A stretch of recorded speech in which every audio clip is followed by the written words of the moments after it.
गुरुदेव जी को सादर प्रणाम। फेसबुक लाइव के इस अद्भुत कार्यक्रम में उपस्थित सभी मित्रों का हार्दिक स्वागत है। पिछले 2 एपिसोड से गुरुदेव जी द्वारा न्यायशील रोजगार व्यवस्था पर विस्तृत जानकारी हम लोगों को सुलभ कराया जा रहा है। आज उसी दिशा में समाज का पहला कर्म कृषि और उसी से संबंधित पद कृषक, कृषि और कृषक से संबंधित सभी समस्याओं का समाधान आज गुरु जी द्वारा हम लोगों को बताया जाएगा। तो आइए समय व्यतीत न करके गुरु जी को स्वागत करते हैं और निवेदन करते हैं कि आज का कार्यक्रम का शुभारंभ करें। नमस्कार। न्याय धर्म सभा द्वारा संचालित एफबी लाइव कार्यक्रम के सभी दर्शकों का अभिनंदन। आज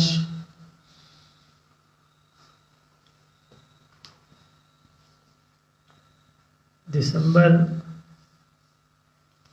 का ये रविवार पुनः एफबी लाइव के लिए प्रस्तुत है। हम लोग प्रत्येक रविवार को आमने सामने होते हैं और कोशिश होती है कि आपको किसी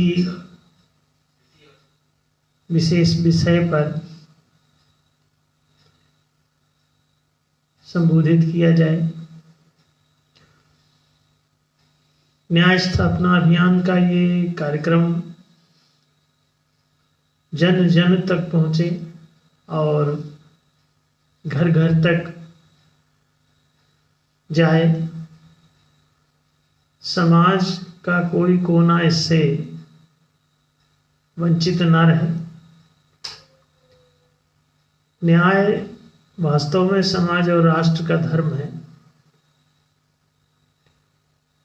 न्याय के बिना जीवन संभव नहीं है और न्याय में आर्थिक न्याय ही प्राथमिक न्याय है।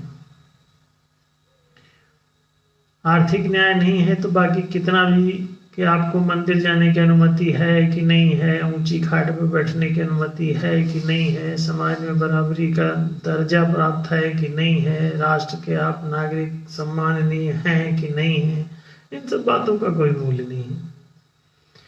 यदि आर्थिक रूप से आपके साथ न्याय होता है तो सब ठीक है और नहीं होता है तो फिर सारी बातें मूल्यहीन हो जाती हैं।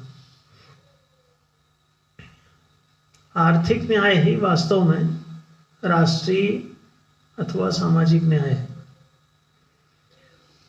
आर्थिक न्याय के बिना किसी भी राष्ट्र अथवा समाज में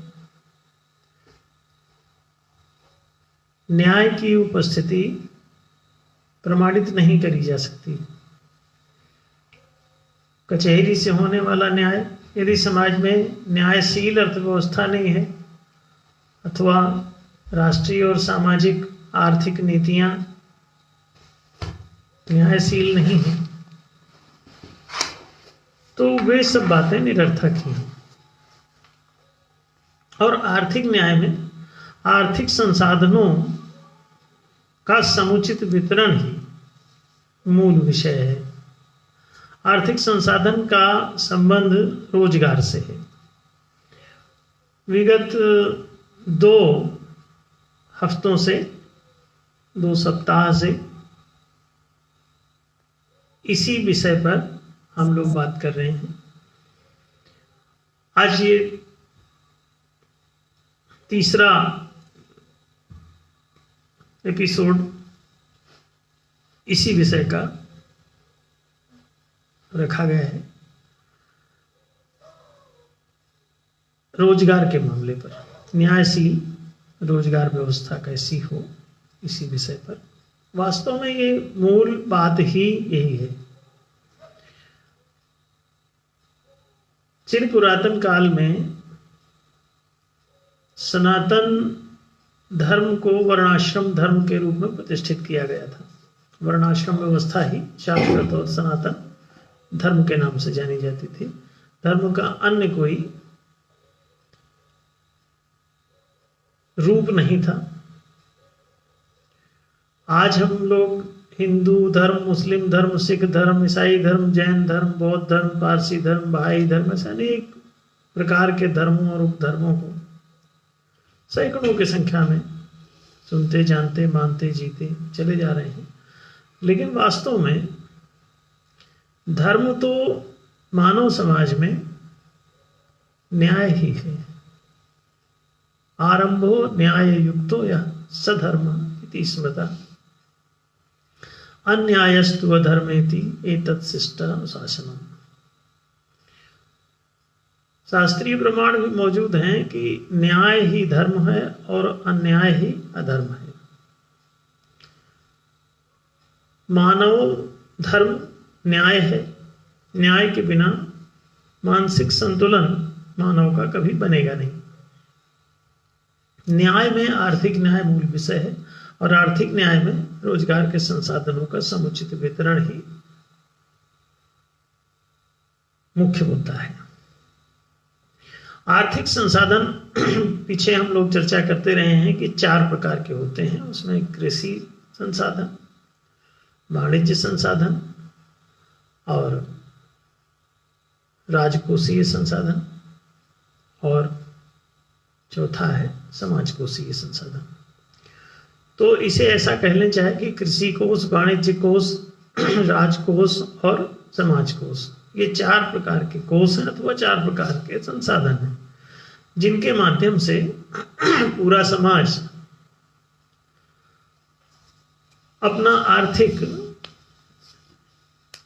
उपार्जन करता है। आर्थिक आय उन्हीं चारों में से किसी संसाधन, एक या अनेक संसाधन में से कर रहा है। वर्तमान में भी, आगे भी इन चारों में ही करता रहेगा। और विगत अनादिकाल से ये 4 ही संसाधन सदा से हैं।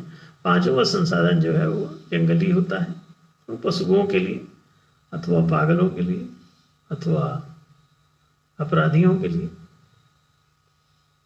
निषिद्ध लोगों के लिए, अंत्यजों के लिए और वानरों, वनवासियों के लिए, जो सभ्य नहीं हो पाए हैं, जंगल से ऊपर नहीं उठ पाए हैं, तो वाइल्ड लाइफ से जो नहीं उठ पाए उनके लिए वन संसाधन छोड़ दिया जाता है। पूरी तरह से प्राकृतिक संसाधन रहता है। और सांस्कृतिक जो संसाधन है यही 4 है: कृषि संसाधन, वाणिज्य संसाधन, राज्य संसाधन और नेतृत्व के लिए संसाधन। ये 4 हैं जिनमें कृषि संपदा, वाणिज्य संपदा, राज्य संपदा और नेतृत्व संपदा कहते हैं। इन चारों संपदाओं अथवा संसाधनों में से पात्रता अनुसार कोई भी एक संसाधन प्रत्येक नागरिक को उसके पारिवारिक जीवन यापन के लिए सुलभ कराना ही आर्थिक न्याय है। ये छोटा सा ही आर्थिक न्याय की परिभाषा है। इन 4 संसाधनों को ये चिर पुरातन काल में ऋषियों ने इसे देख लिया था और समझा कि अच्छा, सारे झगड़े की जड़ों, सारी गरीबी, सारी भूखमरी, सारी तबाही सब आर्थिक संसाधनों के अभाव में ही उत्पन्न होती है। क्योंकि आर्थिक संसाधन यदि हैं तो आर्थिक आय होगी, और आर्थिक संसाधन आपके पास पर्याप्त या समुचित, समान और उचित रूप में सुलभ नहीं है तो आपके पास समुचित कोई आर्थिक आय भी नहीं होगी। और आर्थिक आय नहीं होगी तो आपका आर्थिक जीवन स्तर उसी अनुपात में गिर जाएगा। तो सीधी सी बात यह है कि आर्थिक संसाधनों का समुचित वितरण करना ही आर्थिक न्याय का मूल विषय है। अन्य तमाम बातों को आर्थिक न्याय चीखते चिल्लाते रहने से बात नहीं बनेगी। आर्थिक न्याय आर्थिक संसाधनों का ही होगा। ये कॉमन सेंस की भी बात है, इसमें कोई बहुत बड़ा उलझा हुआ ये कोई मामला नहीं है। लेकिन बुद्धि मूर्ख हो तो सुलझी हुई बातें भी उलझी हुई हो जाती हैं, और बुद्धि धूर्त हो तो सुलझी हुई बातों को उलझा लेती है, जानबूझ के उलझा देती है। तो बुद्धि का मूर्ख होना या बुद्धि का धूर्त होना ये दो आपकी समस्या मानव समाज में पाई जाती है। तो ये इन दोनों बातों में मूर्ख तो समझ ही नहीं पाता कि ये क्या करे वो। जैसे जितने पशु हैं उनका बौद्धिक तल काम नहीं करता, बौद्धिक सामर्थ्य उनकी क्षीण रहती है अथवा अविकसित रहती है, अथवा उनमें नेचुरली बौद्धिक सामर्थ्य उनको प्रकृति द्वारा प्रदत्त ही नहीं है। तो वो एक ईश्वरीय अथवा प्राकृतिक की ऐसी व्यवस्था है। तो बुद्धिहीन होने के कारण वो अपने आर्थिक हिताधिकारों और इन तमाम बातों को नहीं समझते। दूसरी बात, मनुष्य भी जो ऐसे रह गए हैं जिनका बौद्धिक तल बहुत पिछड़ा हुआ है, पशु तुल्य है, बंदरों की तरह है, तो वे लोग भी अपने आर्थिक हिताधिकारों को नहीं समझते। अब रही बात उन मनुष्यों की जो बौद्धिक रूप से विकसित हो गए लेकिन बेईमान हैं, तो वे लोग धूर्त हो जाते हैं। तो धूर्त जो है वो बातें साफ भी रहती हैं तो भी उनको उलझा लेता है, जानबूझ के उलझा देता है दूसरों के लिए, क्योंकि धूर्तता हमेशा दूसरों के विरुद्ध काम करती है। दूसरों से छल कपट इत्यादि कूटनैतिक दुर्व्यवहार करना ही धूर्तता कहलाती है। तो धूर्त व्यक्ति जो है वो अपने से कमजोरों को शिकार बनाने के चक्कर में धूर्तता करता है। तो इसी वजह से धूर्तता करते करते वो पंचदोषों से ग्रस्त हो जाता है, फिर पूरी तरह से आपराधिक जीवन जीने लगता है। तो कोई भी धूर्त दुष्ट हो जाएगा और दुष्ट जो है वो अपराधी हो जाता है।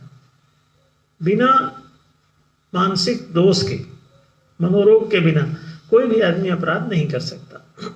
तो आर्थिक न्याय ना होना ही मूल अपराध है, और बाकी सब बातें गौण हैं अथवा पश्चातवर्ती हैं। तो मूल विषय है कि आपके समाज में आर्थिक न्याय हो। न्यायशील रोजगार व्यवस्था इस आर्थिक न्याय पर ही टिकी हुई है।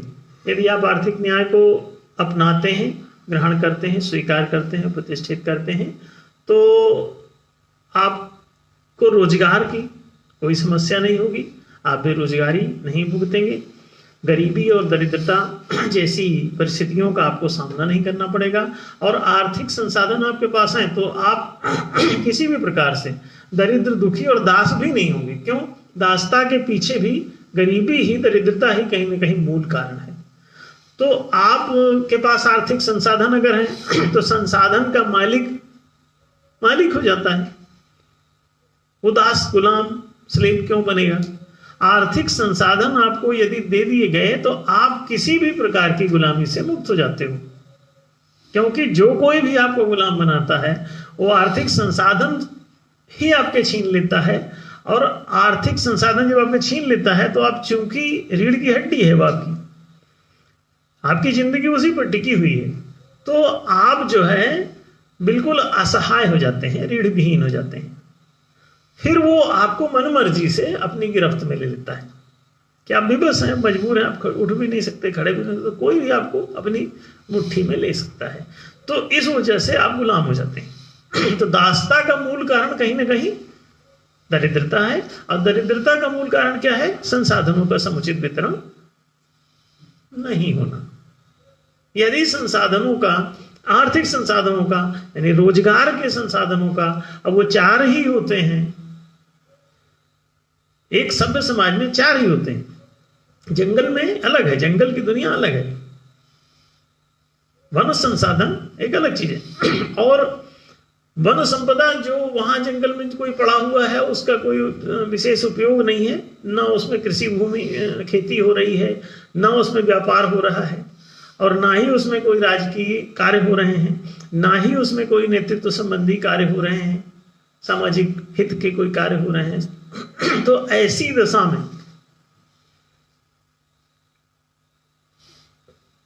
जो भी जंगली संपदा है वो वास्तव में अनुपयोगी हो जाती है, और उसमें कोई पशुओं, पक्षियों और जंगली वनमानुषों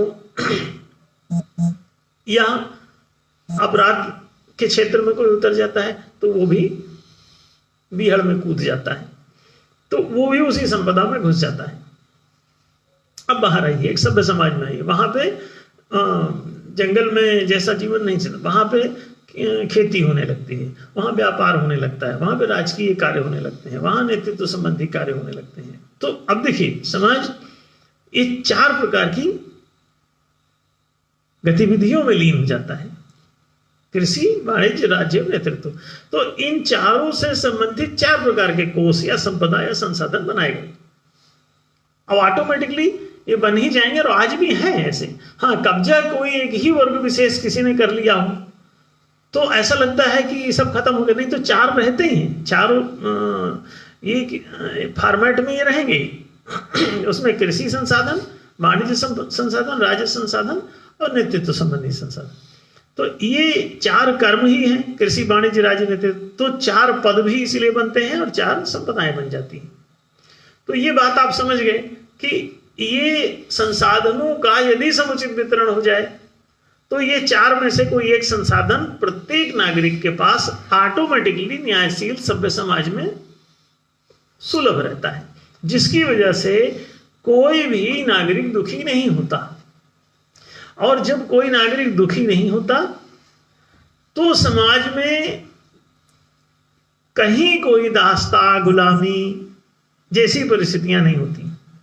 आदमी सुंदर जीवन जीता है, सुखी रहता है, संतुष्ट रहता है, पारस्परिक झगड़े, विषाद, तनाव ये भी सब समाप्त हो जाते हैं। यदि आपके आर्थिक हिताधिकार सुरक्षित हो तो आपको बाकी सब चीजें की लोग कहते हैं जैसे बड़ा जातिवाद फैला है, बड़ी दूसरी चीजें सांप्रदायिकता फैली हुई है, बड़ा ऊंच नीच फैला, ये चक्कर असल में वो नहीं है। मूल जो समस्या है वो आर्थिक है और आर्थिक संसाधनों की खींचतान है।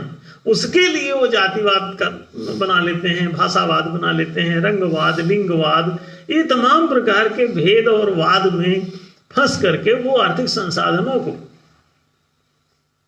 खींचतान करते रहते हैं। मतलब अगर आर्थिक संसाधनों का समुचित वितरण हो जाए तो ये सभी प्रकार की खींचतान और मंदिर मस्जिद के विवाद, चर्च गुरुद्वारे के विवाद, मठों और आश्रमों के विवाद, ये भी सब समाप्त हो जाएंगे। ये सारी खींचतान आर्थिक संसाधनों की है। ये 4 ही सभ्य समाज में संसाधन होंगे, कृषि कोष, वाणिज्य कोष, राज्य कोष और समाज कोष। सामाजिक संस्थाएं जो है समाज कोष से चलती हैं, राजकीय संस्थाएं राजकोष से चलती हैं और वाणिज्यिक संस्थाएं वाणिज्य कोष से चलती हैं और कृषि संस्थाएं कृषि कोष से चलती हैं। तो कृषि और वाणिज्य और राज्य और नेतृत्व चारों कर्मों को 4 प्रकार के पद और 4 प्रकार के संपदाओं की आवश्यकता होती है। और ये चूंकि इन कर्मों को करने के लिए एक सामर्थ्य और पात्रता की जरूरत होती है तो उसको पहले विकसित कर दिया जाए। जब पात्रता विकसित करने के सिस्टम बना दिए जाएंगे तो उसके लिए क्या किया गया कि पहले सनातन धर्म में ब्रह्मचर्य आश्रम बना दिया, वहां पे सबको पात्रता का विकास करने का अवसर दिया जाएगा। 4 डायमेंशन आपके शारीरिक, मानसिक, भावनात्मक, चेतनात्मक के 4 पात्रताएं हैं। इनको PQ, IQ, EQ, SQ कहते हैं। और 4 प्रकार के कर्म कृषि, वाणिज्य, राज्य, नेतृत्व हैं और 4 प्रकार के पद इसी संबंधित हैं, कृषक, वणिक, रक्षक, नायक। और 4 प्रकार की संपदाएं, कृषि संपदा, वाणिज्य संपदा, राज्य संपदा और नेतृत्व संपदा जैसी 4 ये संपदाएं हैं। इन चारों संसाधनों को यदि समुचित रूप से पात्रता अनुसार पद नियुक्ति करते हुए वितरित कर दिया जाए तो सबको आर्थिक संसाधन माने कि रोजगार मिल जाता है। हुआ क्या है उल्टा, कृषि भूमि चली गई जमींदारों के पास, कुछ लोगों ने कब्जा कर लिया जमीनों पर तो वो जमींदार कहलाने लगे और बाकी सब हो गए गुलाम। तो कृषकों में वास्तव में कोई वास्तविक किसान ज्यादा नहीं है, कब्जेदार जमीन के हैं और वो बाकी सबको गुलाम बनाए हुए हैं उस पर। तो इसलिए कृषि संसाधन भी चंद लोगों के हाथों में से सेंट्रलाइज हो गया। फिर इसी तरह से जो मौद्रिक संसाधन है वाणिज्यिक संसाधन कहलाता है। कृषि संसाधन में भूमि मुख्य है, जमीन मुख्य है और वाणिज्यिक संसाधन में मुद्रा मुख्य है। तो मौद्रिक पूंजी, अब मौद्रिक पूंजी को लोग तो कुछ चंद सेठों के पास सारी की सारी पूंजी मौजूद है। 8,200 लोगों के पास भारत के 70% नगदी। ये पीछे कई वर्षों पुराना आंकड़ा है। अभी संभव है कि नए आंकड़े लोग गूगल करें तो कुछ और भी निकले खतरनाक। तो इसका मतलब ये है कि मैक्सिमम मौद्रिक संपत्ति के लिए मुद्राधारी प्रथा, जमींदारी प्रथा जैसी वैसे मुद्राधारी प्रथा चल रही। तो एक तो जमींदार बन गया और दूसरा जो है मुद्रादार बन गया, सेठ। तो जमींदार और सेठ। अब बीच में तो भगवत गीता जैसे ग्रंथों में तो कृषि गौरक्ष वाणिज्यम वैश्य कर्म स्वभावजम, बोले जमीन भी उसी की है। तो अब वो भी संसाधन बटोर के सेठ के पास ही चले गए। सब धीरे धीरे गिरवी करके कर्ज अर्जे झूठे बांट के। मदर इंडिया फिल्म देखी हो तो पैसे वाला मुद्रा अगर बटोर लिए तो धीरे धीरे जमीन जायदाद भी सबकी बटोर लेता है और सब कब्जा करके रख लेता है। और इस कब्जेदारी से मुक्ति पाने के लिए ही सनातन धर्म माने न्याय धर्म की आवश्यकता होती है। आपको ये कब्जेदारी की जो प्रथा है, कब्जेदार जो धर्म है वो हिंदू धर्म, मुस्लिम धर्म, सिख धर्म, जैन धर्म, बौद्ध धर्म, पारसी धर्म, बहाई धर्म, ये सब धर्म क्या है? इनको न्याय धर्म क्यों नहीं कहते आप? न्याय धर्म बोलो तो ये सब चिढ़ जाते हैं। एक सज्जन आए हमसे बोले कि आपने ये न्याय के साथ धर्म क्यों जोड़ दिया? तो हमने उनसे कहा कि आपने न्याय से धर्म को हटा दिया, अलग कर दिया। तो हमने कहा कि इसमें तो जब हमको खराब नहीं लगा तो हमने जोड़ दिया, तो आपको क्यों खराब लग रहा है? ऐसे बुरा मानने जैसा क्या है? जब न्याय ही धर्म है और अन्याय ही अधर्म है, तो न्याय को धर्म ना कहोगे तो किस बात को धर्म कहोगे? अब बताइए, लोग न्याय को धर्म कहने से इसलिए वंचित, क्योंकि धार्मिकता में फिर आपको लगेगा कि आप अधर्मी हैं। जब आप अन्याय करेंगे तो आपको अधर्मी होने का बोध होगा और फिर आप जो है बहुत पिछड़े हुए माने जाएंगे, अपवित्र माने जाएंगे। धर्म पवित्रता का सूचक है। तो इसीलिए उन लोगों ने अपने आप को गलत रास्ते पर रहते हुए भी पवित्र बनाए, घोषित साबित करते रहने का उन्होंने सिस्टम ईजाद कर लिया कि हैं तो अन्याय के मार्ग पर, न्याय को छोड़ चुके हैं, लेकिन फिर भी वो धर्मी बने हुए हैं। काहे के लिए? कोई गंगा जल से धर्मी बना है, कोई हनुमान चालीसा से धर्मी बना है, कोई रामायण पाठ करके धर्मी बना हुआ है, तो कोई कुरान पढ़ के धर्मी बना हुआ है, नमाज पढ़ के धर्मी बना हुआ है, कोई तीर्थ यात्रा करके, कोई आसन प्राणायाम करके, कोई ध्यान करके, मेडिटेशन करके। और ये सारे तथाकथित लोग धार्मिक बने हुए हैं, जबकि ये हैं बेसिकली अन्यायी। और जब ये न्याय के धर्म को मानते ही नहीं है तो ये जाहिर है कि धर्मी तो ठहरेंगे नहीं कभी। तो ये नकली धर्म तैयार करेंगे अपने और शाश्वत और सनातन धर्म को किनारे कर देंगे। उसकी परिभाषा ये है कि आरंभो न्याय युक्तोया सधर्म इति स्मृता और अन्यायस्तु अधर्मेति ये तत्शिष्टानुशासन।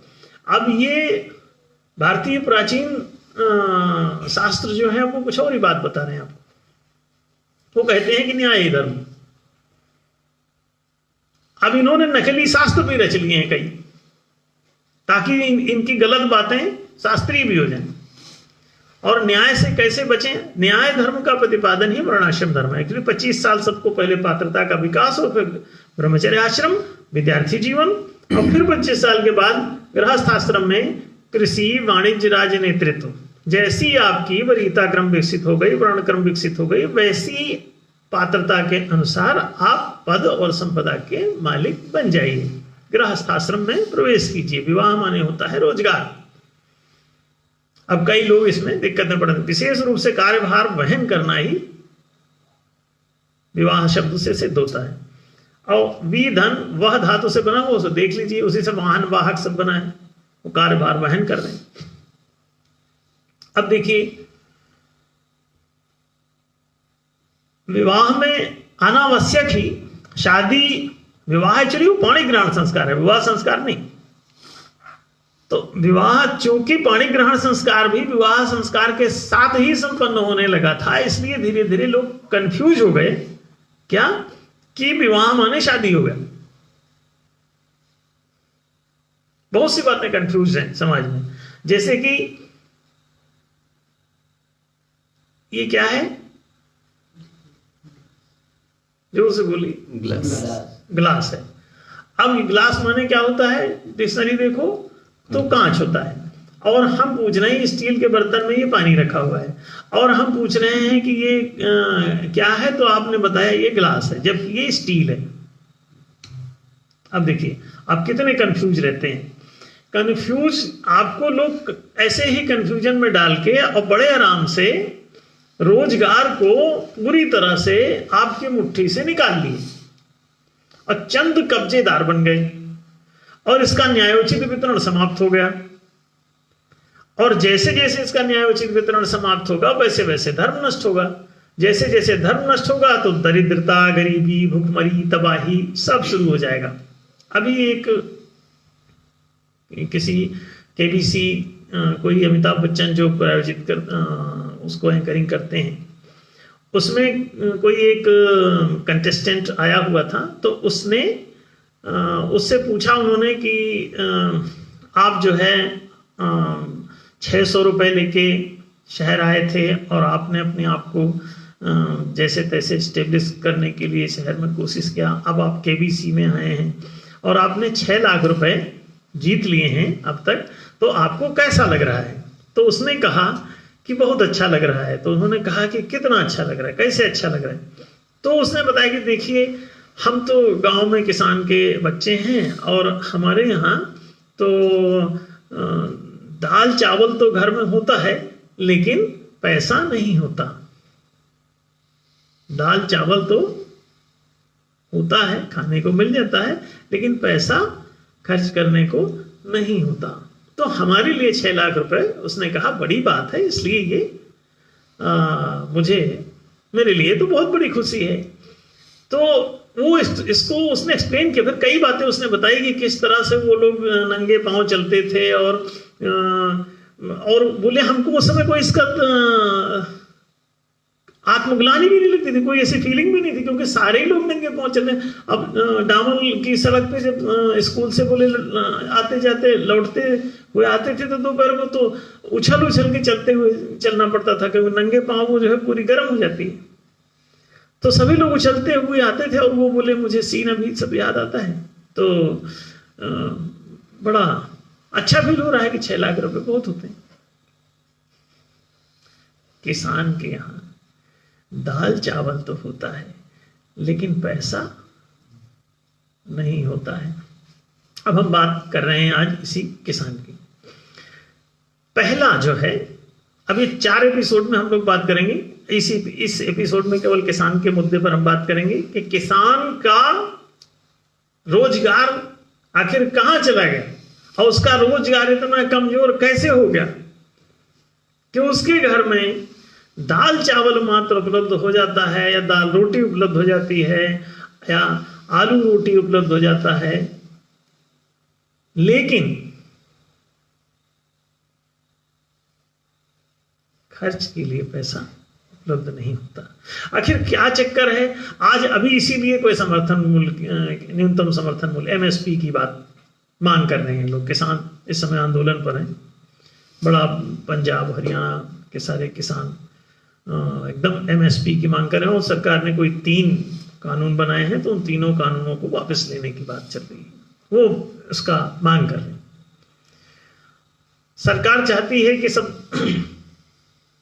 जमीनें धीरे धीरे सब सेठों की तरफ डायरेक्ट अथवा इनडायरेक्ट, प्रत्यक्ष अथवा अप्रत्यक्ष रूप से चली जाएं, और बाकी लोगों को नौकरी डॉट कॉम पे ला दिया जाए।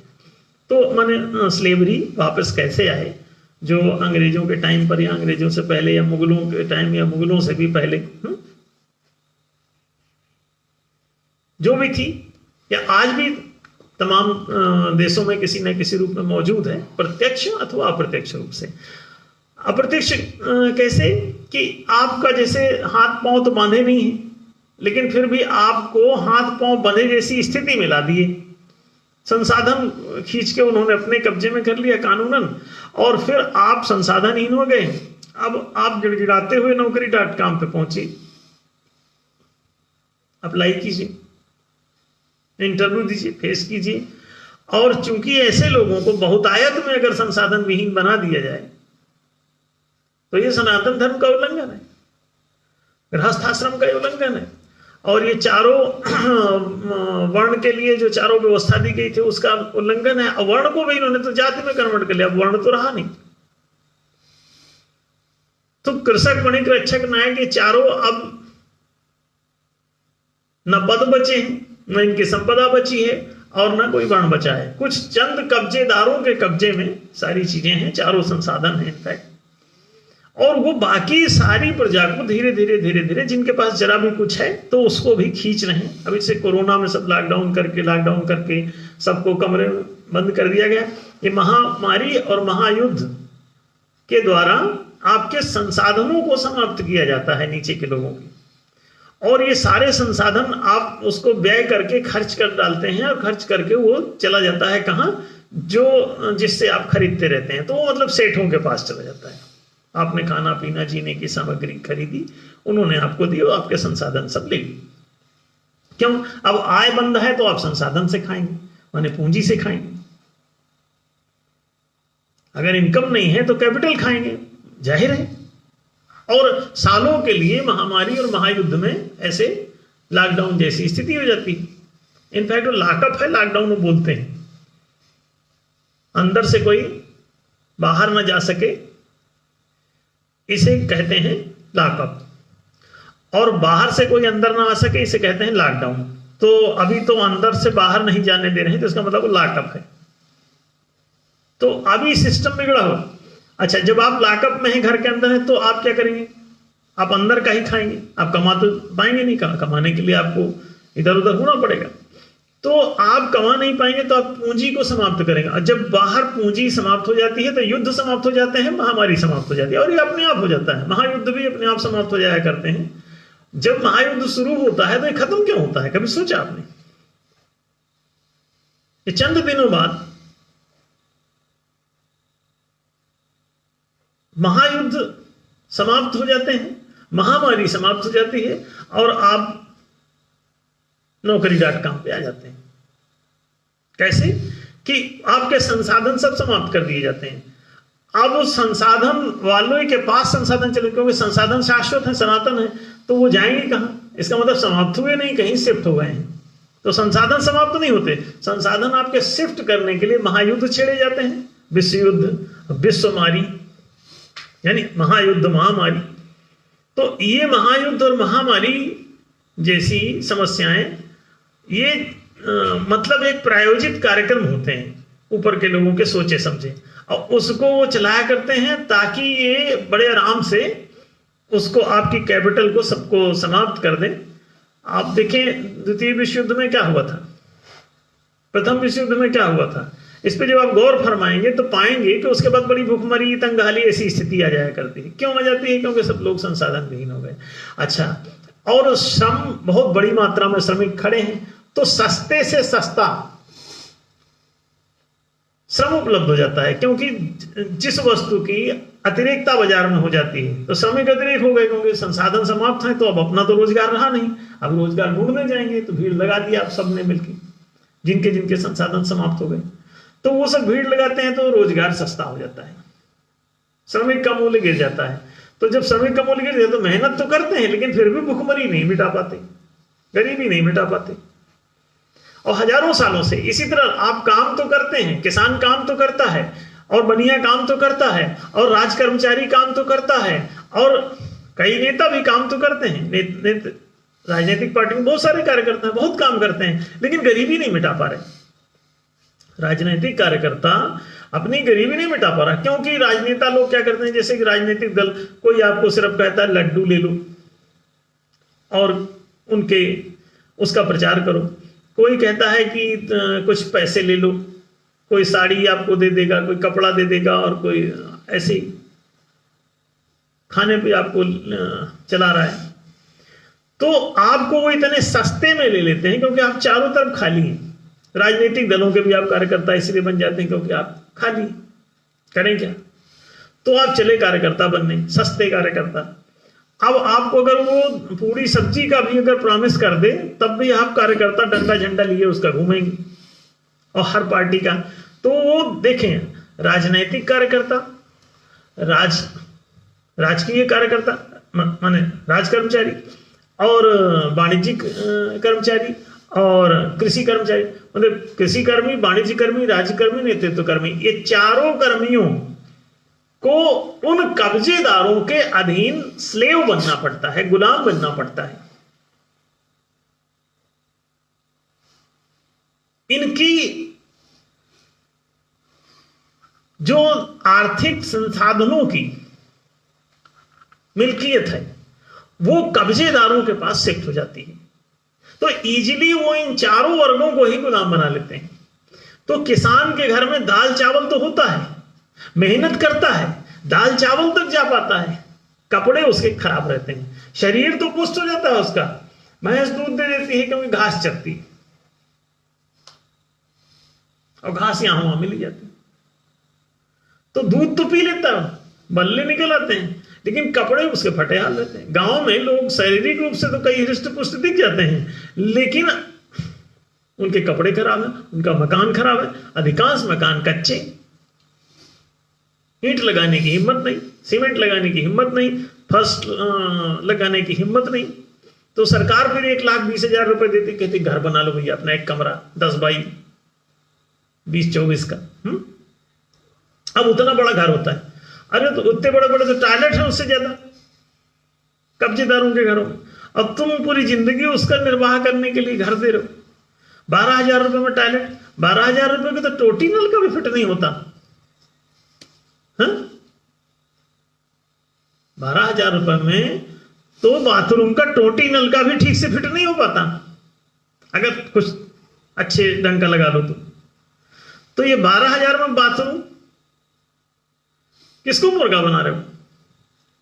अब आर्थिक संसाधन दोगे नहीं प्रॉपर तो आर्थिक आय नहीं होगी उसकी प्रॉपर, फिर वो समर्थन मूल्य की भीख मांगेगा। अच्छा, समर्थन मूल्य किसको चाहिए? जब किसान के पास अपने खाने से ज्यादा उत्पादन तक नहीं है, सामान्य किसान के पास, तो समर्थन मूल्य वो क्या करेगा? लेकिन वहां जो आंदोलन कर रहे हैं किसान, वो समर्थन मूल्य की मांग कर रहे हैं, न्यूनतम समर्थन मूल्य, एमएसपी चाहिए। हमने कहा एमएसपी नहीं, तुमको एमएलएल चाहिए, मिनिमम लैंड लिमिट चाहिए। 5 एकड़ मिनिमम, 5 एकड़ न्यूनतम 5 एकड़ जमीन प्रति किसान की दर से सुलभ होनी चाहिए। अगर इससे कम है तो सरकार का फर्ज है कि वो पूर्ति करे इसकी। सबसे पहले तो 5 एकड़ कम से कम जमीन। अब वो कोई 1 बीघा जमीन रखे, कोई 2 बीघा जमीन, थोड़ा सा उगा लिया, अरहर उगा लिया तो दाल जैसे तैसे खा लेता है, और किसी में पानी बरस गया तो धान बो देता है तो वो अपने आप हो जाता है, तो उसमें से निकाल के चावल कूट के रख लेता है। अब अपना दाल चावल तो मिल जाता है घर में, और उसके बाद कपड़ा नहीं है, कंघी नहीं, शीशा नहीं, तेल नहीं, बाथरूम नहीं, ना बाथरूम में टोटी नहीं। हा? तो ये कहां जाएंगे किसान? और किसान समर्थन मूल्य मांग, समर्थन, अरे तुम्हारे पास है क्या भैया उत्पादन जिसका तुम समर्थन? जमींदारों के पास बचता है माल, वो बेचने जा रहे हैं। तो राजकोष में सेंध लगाने की नीति को न्यूनतम समर्थन मूल्य कहते हैं, मिनिमम सपोर्ट प्राइस, एमएसपी, और ये मांग कर रहे हैं। देखो, अब हम बहुत दिनों से ये, अभी हमने एमपी पर भी एक पोस्ट डाली जिसमें हमने कहा कि ये भैया एमएसपी की जरूरत महसूस हो रही है लोगों को, किनको? जमींदारों को, कब्जेदारों को, और आम जो किसान है उसको तो जरूरत होती है 5 एकड़ कम से कम जमीन की, और वो अधिकांश किसानों के पास नहीं। तो हमने कहा अगर मांग ही करनी है तो एमएसपी की नहीं, 95% नागरिक किसान, 95% किसान ऐसा है जिसको समर्थन मूल्य से कोई लेना देना नहीं। अब आज के या कल के अखबार में शायद दैनिक भास्कर है, उसमें कटिंग किसी ने डाली है भी सोशल मीडिया पे, तो हमने उसको देखा, उसमें लिखा है साफ साफ यही वाली बात पता नहीं कहां से हमारी बात का वो सर्वे भी आ जाता है उसके बाद। अब उसमें दिया हुआ है खबर में कि एमएसपी का लाभ केवल 6% किसानों को मिलता है, वो टॉप क्रीमी लेयर, तो वही 5-6% आदमी घुमा फिरा के सब होल्ड किया हुआ है, सारे रिसोर्स होल्ड किया हुआ है। तो कृषि भूमि सारी मैक्सिमम उनके पास, और वो तथाकथित किसान बने और आंदोलन करते रहते हैं। आंदोलन हम ही नहीं करें कि तुम आंदोलन ना करो, आंदोलन करो लेकिन ढंग का करो। किसानों का आंदोलन किसानों के लिए करो। 95% किसान का जिससे कोई लेना देना ही नहीं है, उसको मांग करके क्या करोगे? अब तो उनका तो ठीक ही है, ऑलरेडी पहले से ही वो रखे रहते हैं, अपना स्टोर भी कर सकते हैं, कहीं भी बेचें। उनको तो ज्यादा से ज्यादा पैसा, और राज को सरकार खरीदे। सरकारी खरीद क्या है? सरकारी खरीदी एक पागलपन है। सरकार को खरीदने का कोई ना औचित्य बनता है, ना ये कोई न्यायोचित ये नीति है, कहीं से न्याय संगत नहीं है ये नीति। सरकारी खरीद, सरकार क्यों खरीदे? अरे उपभोक्ता खरीदता है, जिसको चावल खाना है वो चावल खरीदेगा, जिसको दाल खाना है दाल खरीदेगा, जिसको आटा खरीदना है गेहूं खरीदे, आटा खाना है। तो ये मार्केट का विषय, मार्केट में ओपन रखो, जिसका जहां जब बिकता है तो अपना बेचता रहे। मैं अपनी घर में बखारी, हर किसान के घर में एक बखारी बन जाती है। गेहूं के भूसे को अंदर भर के और उसमें डाल दिया जाता है, सारा अनाज बोरे में भर के सुखा के ठीक से, तो उसको न कीड़े लगते हैं, न कुछ होता है, कोई खतरे की बात ही नहीं। अभी हम लोगों ने एक चने जो है रख दिए थे, अब उसको निकलवा के भिजवा दिए जब उसका रेट सही। तो अब देखिए, देवनगर में यहां का प्रोडक्शन चना हम लोगों ने रखा दिया, उस समय नहीं बेचा। सस्ता है तो क्यों बेचना? अब जब ठीक रेट रहे तो उस समय बेच दो। तो ये तो घरों में लोग आसानी से रखते थे, और घरों घरों में हम लोग किसान के बच्चे घरों में सब जगह रहते थे, तो घर में बखारियां बन जाती हैं और उसमें भूसा भर के और उसके अंदर सब डाल दिया जाता है, और वो स्टोर रहता है, कहीं कोई खतरा नहीं होता। तो इसका मतलब ये है कि ऐसे छोटे मोटे किसानों को स्टोर की समस्या कहां है? वो तो ऐसे ही रख लेता है। तो उसको न्यूनतम समर्थन मूल्य, अच्छा न्यूनतम समर्थन मूल्य कोई टमाटर, मिर्ची और बैगन और आलू पर तो है नहीं, तो काहे पर है? किसको बेवकूफ बना रहे? आम किसान तो ये छोटी मोटी सब चीजें उगाता है और खा रहा, जी रहा है, गाय भैंस पालता है। तो गाय भैंस में न दूध का कोई न्यूनतम समर्थन मूल्य, न मट्ठे का, न मक्खन का, न टमाटर, मिर्ची, धनिया का कोई न्यूनतम समर्थन मूल्य है? आज तक सुना कभी? आलू का न्यूनतम समर्थन मूल्य ना, वो तो बड़ी बड़ी फसलें जो जमींदारों की है, उसको अपना उनको बेचना, और बेचना नहीं है, वो बाजार में उनको बेचना ना पड़े, सरकार से पैसा राजकोष से खींच लेना चाहते हैं, सरकार खरीदे उनका। देखिए, ठग जाने ठग ही की भाषा। तो ये सब राजकोष में सेंध मारने के जो प्रयास हैं, हर वर्ग उसी में हत्था मार रहा है। और राजकोष का वितरण वास्तव में शिक्षा, रोजगार, सुविधा, संरक्षण, जनता को सर्वसामान्य, सारी जनता को समान और उचित रूप से ये चारों चीजें सुलभ कराई जानी चाहिए। उस पर जो है राजकोष व्यय होना चाहिए। ये किसी को जमींदारों का पेट भरने के लिए, जमींदारों का पेट नहीं, जमींदारों की जेब भरने के लिए। पेट कौन भरता है? तो तिजोरी भर रहे हैं। तो जमींदारों की तिजोरी में समर्थन मूल्य के द्वारा पैसा डाल डाल के मोटा बना रहे हो। 5-6% आदमी ही समर्थन मूल्य का फायदा ले रहा है। अभी न्यूनतम समर्थन मूल्य सरकार नाहक जारी करती है, और नाहक इसकी कोई जरूरत नहीं, पूरी दुनिया को इसे समझने की आवश्यकता है। हाँ, 5 एकड़ प्रति किसान जमीन सुलभ हो, और साथ में किसान को सिंचाई, जुताई के लिए हर ग्राम पंचायत में एक सरकारी ट्रैक्टर, 1-2 वहां खड़े होने चाहिए, सरकारी ड्राइवर हो जो कम से कम 2 बार किसी भी खेत को जुतवाने का उसे अनुमति हो सरकारी खर्चे पर। यह हुई सुविधा। सिंचाई, एक पंप, नहर का कोई भी एक कनेक्शन उसको मिलना चाहिए, और वो मोटर सोटर जो सरकार पानी सुलभ कराना बटन पर, किसान को ये सरकार का जिम्मा, ताकि वो सिंचाई कर सके ठीक से। तो सरकार द्वारा पहले तो 5 एकड़ जमीन, दूसरा जुताई के लिए पर्याप्त सेवाएं, सरकारी कृषि सेवा, फिर उसके पश्चात सिंचाई के लिए साधन, ये सब सुलभ कराना सरकार की जिम्मेदारी है। यदि प्रति किसान ये सुलभ करा दिया जाए तो नौटंकी ही खत्म हो जाएगी। कोई किसान गरीब नहीं मिलेगा, कोई किसान भुखमरा नहीं मिलेगा, कोई किसान पैसा विहीन नहीं रहेगा, हर किसान के पास। दूसरी बात, किसानों की संख्या अधिकांश मात्रा में आप बढ़ाते चले जाते हैं, बेचने वाले बहुत सारे बाजार में बिकेगा कहां से? खरीदने वाले ग्राहक कम, बेचने वाले बहुत ज्यादा। अब आप हमको ये बताएं कि जब बेचने वाले ही सारे होंगे तो खरीदना तो किसी को है नहीं, तो बिकेगा कैसे? जब बिकेगा नहीं तो आप कहेंगे लो हमारा तो मार्केट में रेट ही नहीं मिल रहा है, ग्राहक है नहीं तो रेट कौन दे? तो आप कहेंगे सरकार खरीद ले। नहीं, इतने किसान बनाने की क्या जरूरत है? 5 से 10%, न्यूनतम 5%, अधिकतम मध्यम स्तर पे 10%। तो आप 5 से 10% किसान उगाएं, खेती बहुत है और सारी जनता के लिए खाने का कई गुना अधिक उगाते हैं अपने उपयोग से, तो इतनी जनता में अच्छे ग्राहक तब उनको मिलेंगे। 5 से 10% किसान बहुत है, इतना होना चाहिए। अब इसके बाद यदि ये प्रतिशत मेंटेन रहे, हमने सुना है कि अमेरिका में 10% लोग भी खेती नहीं करते, किसी एक आध स्टेट में कोई खेती होती है।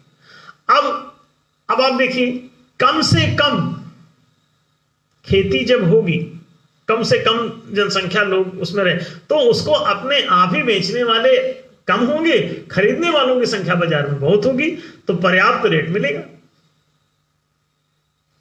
तो ये पहली बात यह है कि संसाधन, किसानों को कृषि संसाधन दिया जाए, 5 एकड़ जमीन प्रति किसान, फिर उसके पश्चात उसको सिंचाई और जुताई, भंडारण जैसी सुविधाएं उसको दी जाए, सेवाएं, और वो निःशुल्क हो।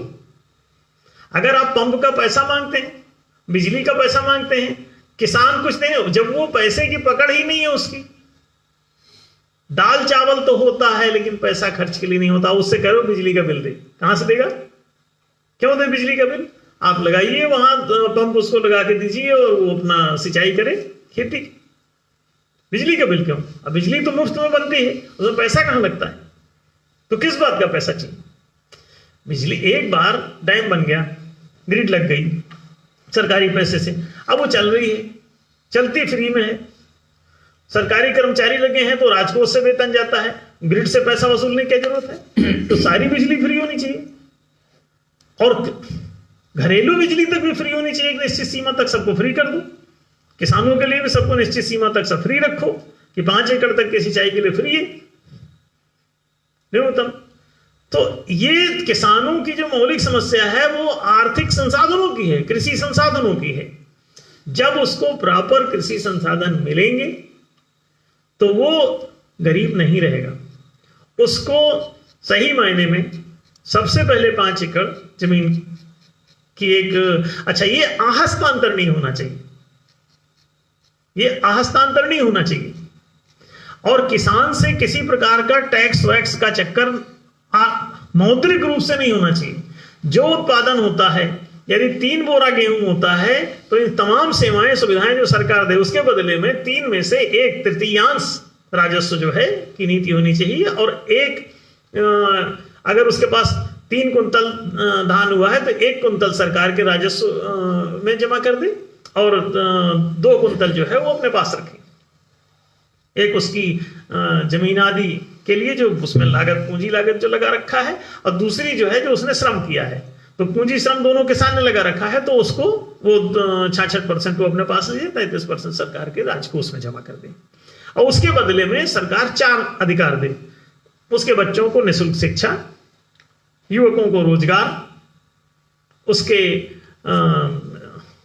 बस्ती में सड़क, पानी, बिजली, आवासीय भूखंड, अब एक न्यूनतम आवास भी उसे बना के उतना दे, एक आध कमरा, लाइट बाथ अटैच किचन, और ना हो सके तो आवासीय भूखंड, और प्रत्येक बस्ती में सड़क, पानी, बिजली, नाली सब बना के दे सरकार। ये काहे के लिए ले रही? 1/3। तो ये 4 चीजें अगर दे, शिक्षा, रोजगार, सुविधा, संरक्षण में चिकित्सा, सुरक्षा, बीमा, बैंकिंग, पेंशन, आश्रय, ये सारी चीजें आती हैं। तो ये संरक्षण सेवाएं। अब इनमें से अगर मान लीजिए ये चारों, शिक्षा, रोजगार, सुविधा, संरक्षण सरकार देती है तो उसे 33% राजस्व प्राप्ति का अधिकार है, और नहीं देती है तो उसे इसकी प्राप्ति का न कोई औचित्य है न कोई अधिकार बनना चाहिए। चारों सेवाएं देती है अगर किसान को तो ठीक है, नहीं देती है तो किस बात का किसान से राजस्व की रिकवरी? ये तो चारों सेवाओं के लिए जो खर्च होता है उसकी भरपाई के लिए है वो। अब आप ना उसको 5 एकड़ जमीन दे रहे हैं, ना उसको सिंचाई की सुविधा दे रहे हैं, ना आप उसको जुताई की सुविधा दे रहे हैं। तो खेत जुताई बहुत जरूरी हो, तो खेत जुताई के लिए वहां पे ट्रैक्टर की सेवा सुलभ कराई जाए प्रत्येक गांव में। सरकारी ट्रैक्टर सुलभ होना चाहिए, सरकारी डीजल होना चाहिए, सरकारी जो है बिजली से चले। अब सरकारी ड्राइवर उसे चलाए, सीधे से सिद्धांत है। और एक पंप, चाहे बिजली का पंप लगा दो, चाहे जो भी पंप लगाओ, सिंचाई का पानी उसे मिलना चाहिए किसान को। That's all. नहर का आप नाली लगा के दो वहां पे, और 5 एकड़ की सिंचाई के लिए पर्याप्त पानी वहां मीटर लगा दो, उतना पानी चाहिए। उससे ज्यादा वेस्ट करता है तो उसका तब वो बिल चुकाएगा। 5 एकड़ की लिमिट तक ना बिजली, ना पानी, ना किसी चीज का उस पर चार्ज लेने का क्या औचित्य है? वो खेती कैसे करेगा? पैसा कहां से लाएगा? किसान तो बर्बाद हो जाएगा। तो किसान को 5 एकड़ सबसे पहले जमीन, ये MLL मिनिमम लैंड लिमिट, और वो भी हस्तांतर नहीं है कि 5 एकड़ तक की जमीन यदि किसी के पास है, न्यूनतम सीमा तक, तो वो इसे बेच नहीं सकता, इसे दान नहीं कर सकता, गिरवी नहीं रख सकता, दहेज में नहीं दे सकता, किसी को किसी भी रूप में इसे वो ट्रांसफर नहीं कर सकता मिल्कियत अपनी। वो हमेशा उसके पास रहेगी, उसी का रोजगार रहेगी। तो वो कभी न बेरोजगार होगा न भिखारी। सुविधाएं मिलेंगी तो सारा प्रोडक्शन उसका होगा। प्रोडक्शन होगा तो जो चीज उसके उपयोग की है खाएगा पिएगा, जो एक्स्ट्रा है उसको बाजार में अपने स्थानीय बेच देगा। बाजार में सस्ता बिक रहा है तो घर में स्टोर बना लेगा खुद भी, या सरकारी स्टोर बना दिया जाए हर ग्राम पंचायत में। और एक भंडारण की सुविधा हो, वो भी निःशुल्क रूप से वहां पे सबको एक निश्चित लिमिट तक सब स्टोर अपना रख सकते हो। ये सुविधा सरकार की तरफ से हो। जिन चीजों को वो घर में रख सकता है तो घर में अपना बखारी बनाए खुद की, और वहां पे भूसा डाल के उसके अंदर रख दिया गया। तो ये समस्या है ही नहीं। किसान फिर तब बेचेगा। और लोकल हर जगह बाजार होना चाहिए। हर जगह बाजार पैदा करने के लिए प्रत्येक ग्राम पंचायत में कम से कम एक निश्चित प्रतिशत, जैसे कि मान लो 100 कर्मचारी अनिवार्य रूप से प्रत्येक ग्राम पंचायत में सरकारी होने चाहिए, और उनका घर वहीं होना चाहिए। जो बाहर रहता है उसको कर्मचारी वहां का लोकल नहीं माना जाएगा, उसका वहीं सैलरी आना चाहिए, वहीं उसी बाजार में उसे खरीदना चाहिए, उसका घर वहीं बनना चाहिए। अगर दूसरे ग्राम पंचायत में चला जाता है तो वहां का कर्मचारी नहीं, दूसरे ग्राम पंचायत का कर्मचारी उसे माना जाए। फिर तो हर ग्राम पंचायत में कम से कम न्यूनतम 100 लोग हों जो 50,000 रुपए औसत कम से कम उनका वेतन हो, और वहां पे वो क्रय शक्ति उनकी बने गांव की। तो गांव के लोग फिर वही जाके वहां पे खरीदेंगे बाजार में। तो उनके धनिया जीरा और मक्खन मट्ठा और दही और दूध और गेहूं और चावल और आलू और टमाटर सब बिकेगा। तो किसान के पास पैसा अपने आप जाएगा। और जब किसान के पास पैसा जाएगा तो वो ये क्यों कहेगा केबीसी में बैठ के कि हमको दाल चावल तो मिल जाता है लेकिन पैसे नहीं मिलते, खर्च के लिए पैसा नहीं होता, जेब में पैसा नहीं होता। पेट में दाल चावल तो चला जाता है लेकिन जेब में पैसा नहीं जाता किसान के। तो ये किसान ऐसी स्थिति में, गरीबी में, फटहाली में, न कपड़े हैं उसके पास, न खाना ढंग का है उसके पास, चारों तरफ अभी हम लोग जहां रह रहे हैं चारों तरफ इसके गरीबी का समुद्र है। लोगों के पास, किसी के पास ना अच्छा घर है, ना अच्छे कपड़े हैं, ना अच्छा खाना है, ना अच्छी जिंदगी है, ना अच्छा तेल साबुन है। उनके पास सबको पोषण के शिकार है। चारों तरफ, अपने चारों तरफ वातावरण आप देखें। ये ग्रामीण अंचल में हम लोग यहाँ बैठ के, ये मझगवा ये तहसील है सतना डिस्ट्रिक्ट की, और यहाँ का वातावरण देख लीजिए कैसा है। चारों तरफ पर्यावरण क्या है, दिन में चल के पूरा चारों तरफ यहाँ 2-4 किलोमीटर में चारों तरफ निरीक्षण कर लीजिए। और यहाँ की किसानों की दुर्दशा को देखिए। सिंचाई तक के साधन नहीं, गेहूं सबके बो दिए जाते हैं, वो सूख रहे हैं। चारों तरफ हम देख रहे हैं गेहूं सूख रहे हैं, कोई सिंचाई का साधन नहीं। गवर्नमेंट इज सरकार बनी। तो इस तरह से अब धरना आंदोलन करने वाले बढ़िया मंच पर विराजमान है। किसान वहां कह रहे हैं आंदोलन कर रहा है, किसान तो फटे हाल है, आंदोलन कहां करने की स्थिति में, उसकी हालत इतनी खराब है। तो ये न्याय धर्म सभा अगर आती है सत्ता में तो एक ही बार आएगी, और उसके बाद कभी किसी और पार्टी को सत्ता में आने की जरूरत न रह जाएगी। और एक ही दिन बहुत है। न्याय सभा अगर एक बार एक दिन के लिए भी सत्ता में आती है कहीं, तो वो एक न्यायशील व्यवस्था को ही सीधे प्रतिष्ठित कर देती है, और ये हमेशा हमेशा के लिए समस्या खत्म हो जाएगी। किसानों को सारे उनके हिताधिकार जो हमने अभी सब गिनाए, पूरा इनके 41 पॉइंट का एक पूरा इनको क्या हित लाभ होंगे न्याय स्थापना अभियान लागू होने पर, पूरी तरह से मंजिल तक पहुंचने पर, न्यायशील राष्ट्रीय व्यवस्था स्थापित होने पर इनको क्या हित लाभ प्राप्त होंगे। पूरी 41 बिंदुओं का एक बुकलेट है हमारे पास, जिसमें चारों संवर्गों का है। उसमें कृषि, वाणिज्य, राजनीति, तो चारों वर्गों के लिए उसमें क्या हित लाभ होने हैं वो सारे के सारे उसमें वर्णित हैं। वो लोग उसको हमसे उपलब्ध करके पढ़ सकते हैं। ये बहुत बड़ा विषय है न्याय स्थापना अभियान। किसानों ही नहीं, अगले एपिसोड में हम वणिकों के लिए बात करें कि जो कमर्शियल फील्ड है, ये तो एग्रीकल्चर फील्ड की बात हुई, किसानों की बात हुई। अब जो है कमर्शियल लोगों के अगले एपिसोड में हम लोग बात करेंगे। उसमें अगला जो लाइव प्रोग्राम अगले संडे को होना है वो इसी बात पर होगा। आज तो शायद 6 दिसंबर है, तो 6 अगला आज से 7 दिन बाद फिर से वो होगा। तो उसमें हम लोग कमर्शियल या वाणिज्यिक लोगों के लिए, वाणिज्य कर्मियों के लिए उनके हित लाभ न्यायशील व्यवस्था में क्या होंगे, संक्षेप में हम उनकी भी चर्चा करेंगे। आज हमने किसानों के मुद्दे को लिया और किसानों पर बहुत सी बातें कही।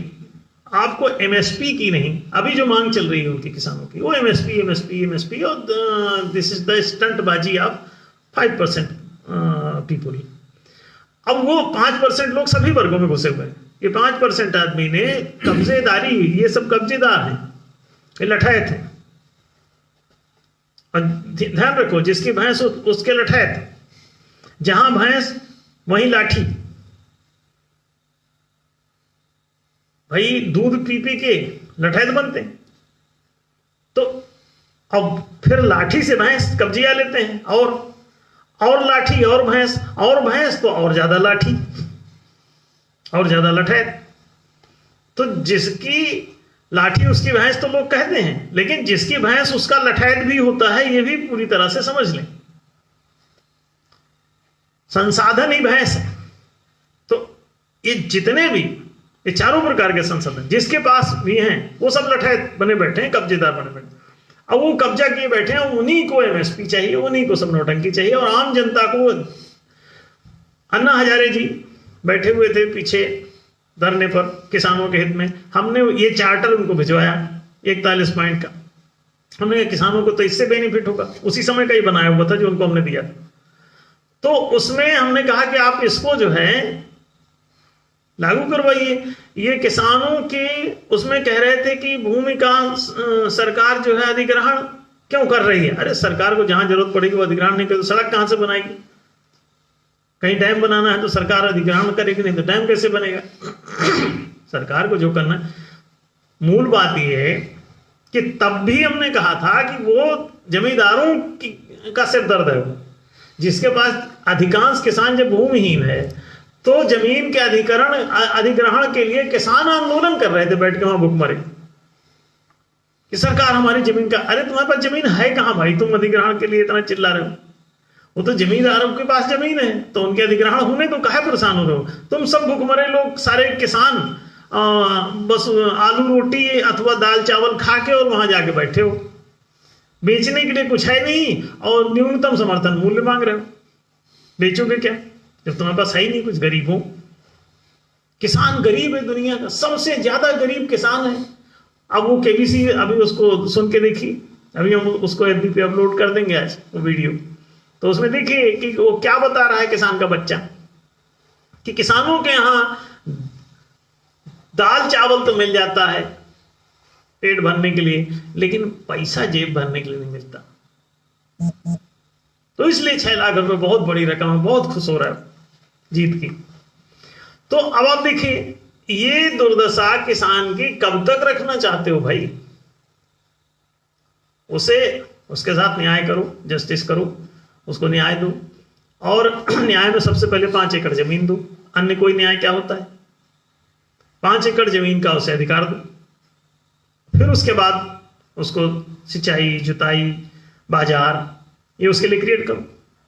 बाजार क्रिएट करने जब जाओगे तो बाजार बनाना पड़े, बाजार माने क्रय शक्ति, क्रय शक्ति वहां दो ताकि वहीं का वहीं उसका माल बिक जाए। तुम समर्थन मूल्य वहां दिल्ली क्यों खरीदवा रहे हो? सहकारी समितियां बना दी जाती हैं, वो ऊटपटांग ढंग से खरीद रहे हैं, तुम्हारा कच्चा है, तुम्हारा ये है, तुम्हारे कम में लिया जाएगा।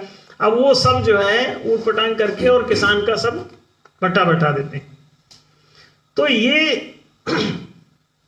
अब वो समर्थन मूल्य भी, जिसके पास ज्यादा प्रोडक्शन वही बेचने जा रहा है। ज्यादा प्रोडक्शन किसके पास है? जो तमाम जमीनें कब जाएगी, अनावश्यक।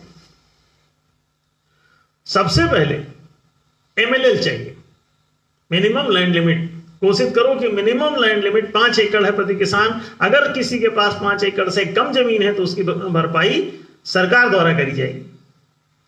सरकार उसे जमीन खरीदवाने में उसकी मदद करे, उसको पैसा दे, और वो खरीद के, जमीन खरीद के उसको अलॉट करे, दे।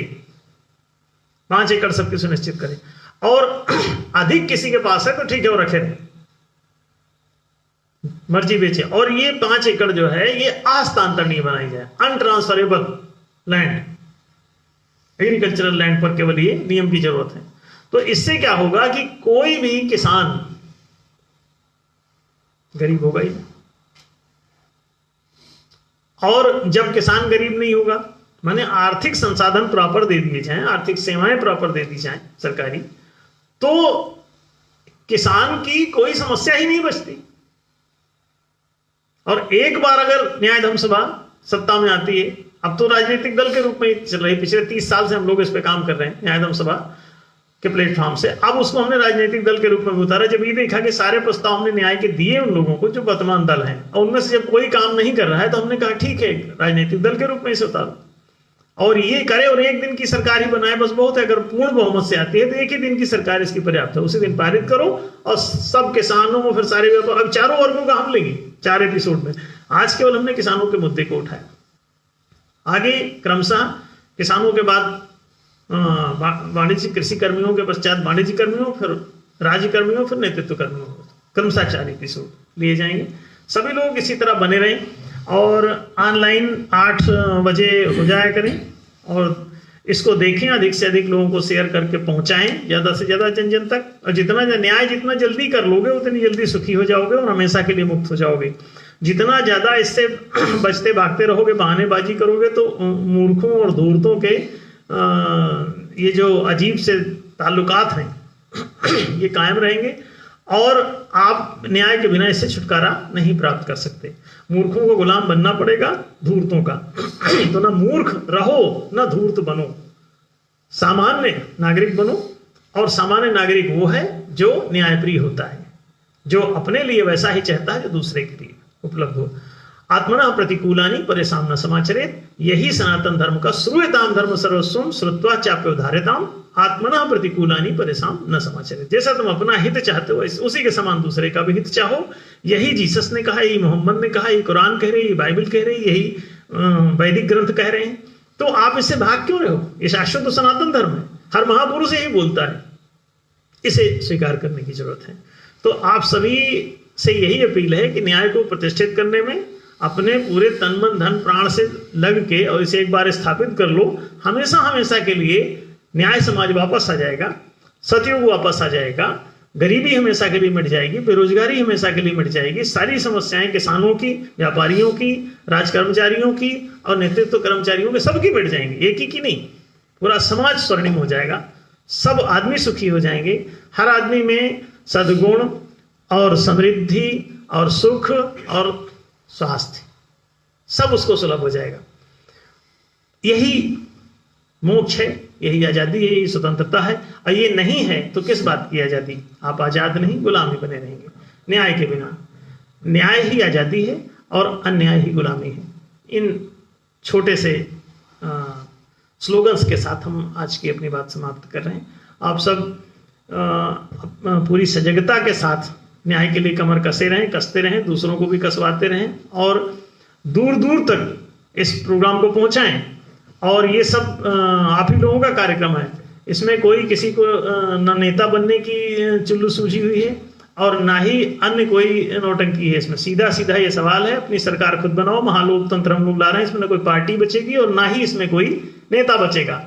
इसलिए न्यायदम सभा के बारे में भी आश्वस्त रहें, ये कोई उटपटांग ये भी काम करने की स्थिति में इसके भी नेता नहीं रह जाएंगे। तो एक बार न्याय की व्यवस्था ला लो, न्यायदम सभा के ही प्लेटफॉर्म से ला लो, और फिर इसके बाद आप देखो महालोकतंत्र इंप्लीमेंट होते ही सारी समस्याएं समाप्त हो जाएंगी। आज की बात हम इसी के साथ समाप्त करें।